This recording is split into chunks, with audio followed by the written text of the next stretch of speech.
inhabitants of the Eastern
Thank you for joining us. Well, except one is totally in the dark about what's happening around the world, Nigerians are celebrating Easter Monday, also known as Bright Monday, also known as Renewal Monday, Wet Monday, and Dingus Monday. Did you know that?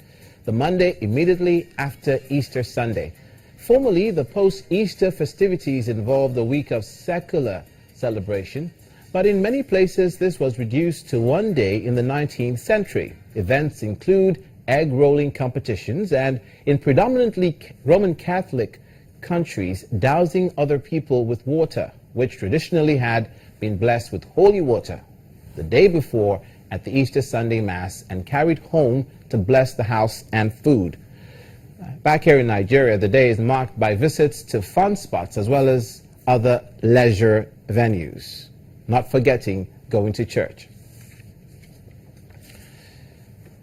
Now, staying with the festivities, internally displaced persons in the northeastern region of the country are also celebrating the Easter season in spite of the harrowing experience they've been through and the current condition of being away from their homes. In Adamawa State, a church held an Easter party for the displaced persons, while in Maiduguri, they also observed the significance of Easter.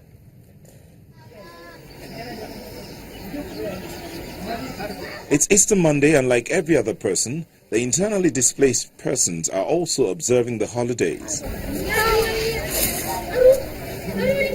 At one of the displaced people's camps set up by the Christian Association of Nigeria, the Easter holiday is observed just like any other day.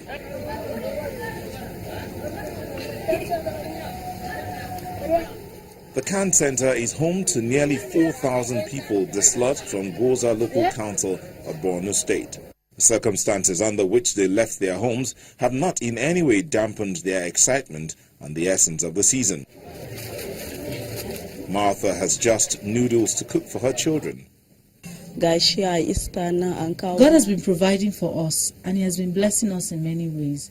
Even these Easter food items were donated to us, and we are most grateful. It's a different mood at the IDP camp in Adamawa State.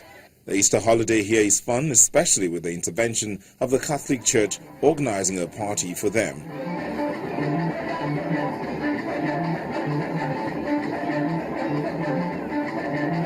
For the inhabitants of both camps, however, they take solace in the fact that there's something good in every day. We just want to make them to feel at home, just as people that have not been affected by the insurgency are celebrating Easter freely in their homes and different cities across the world. We also want the IDPs to feel a sense of celebration so that they will also participate in the Easter celebration. Traditional dances is one of the ways they use to connect to their cherished heritage.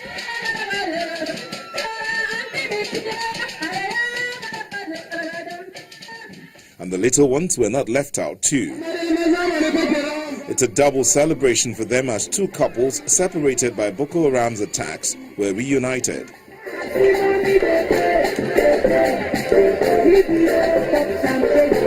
Naomi Matthew, who was kidnapped by the insurgents 5 months ago, narrates her ordeal. I was abducted by the Boko Haram when they attacked our village. The whole family was scattered. The Boko Haram took us and we prepared their meals. I was with them for over 5 months before I was able to escape when it was getting dark, and I sneaked out without being seen. I found my way to Yola and finally to this camp where I located my husband. I am so happy to be with him once again.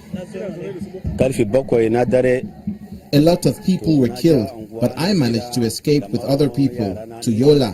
I could not find my wife for months until now. We have just been reunited, and I am happy to have my wife back.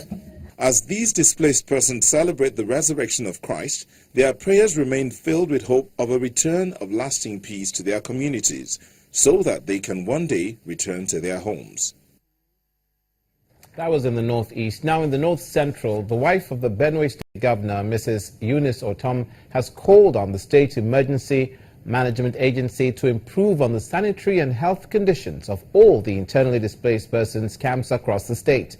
She made the call following the outbreak of malaria and cholera at the Apa IDP camp, which claimed the lives of 5 people last week. The governor's wife was at the camp to present relief material to the IDPs, where she promised to pursue improved facilities at camps across the state. It is quite a sad situation, but the government is trying, the Benue State government is trying its very best to ensure that there is good coordination in all the camps. And we have already been briefed by His Royal Highness, who has told us the efforts they have put in place to ensure that there is no rowdiness in the camps. You're watching news across Nigeria. Coming up, we'll stay with the effect that insurgency has had on the people so concerned, with them having to spend their Easter celebrations away from their homes and the implications of such. We have an expert, a social commentator, to talk to us about it. Stay with us.